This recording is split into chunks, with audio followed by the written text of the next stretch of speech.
Allah nous dit, ceux qui ont pris des alliés en dehors de Dieu ressemblent à l'araignée qui s'est tissée une toile. Or, la maison la plus fragile est celle de l'araignée, si seulement ils savaient. Allah, loin de lui tout défaut, nous dit ici que les polythéistes sont faibles et que les idoles qu'ils considèrent être leurs alliés sont encore plus faibles que eux. Ainsi donc, de par leur faiblesse et leur volonté de se faire des alliés, les polythéistes sont semblables à l'araignée qui tisse une toile. Or, ce refuge est le plus faible de tous. Cet exemple fait allusion au fait qu'ils ont atteint le comble de l'impuissance en se cherchant des alliés autres qu'Allah. Cela n'a fait qu'accentuer leur faiblesse.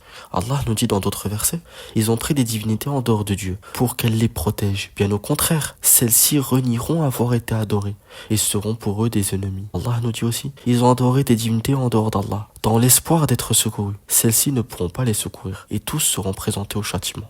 Voilà ici des versets coraniques qui montrent bien que tous ceux qui se cherchent des alliés autres qu'Allah afin de renforcer leur puissance, grossir leur rang ou d'avoir un soutien ne récolteront que l'inverse de ce qu'ils attendent. Cette comparaison compte parmi les plus belles et les plus évocatrices de la vanité du polythéisme et de la faillite vers laquelle les polythéistes se précipitent. Elle montre bien que ces gens obtiendront l'inverse de ce qu'ils visent. Il en est ainsi parce qu'Allah est la vérité même, alors que ce qu'ils invoquent en dehors de lui n'est que fausseté. Ensuite, il nous dit: n'attribuez donc pas d'associé à Allah.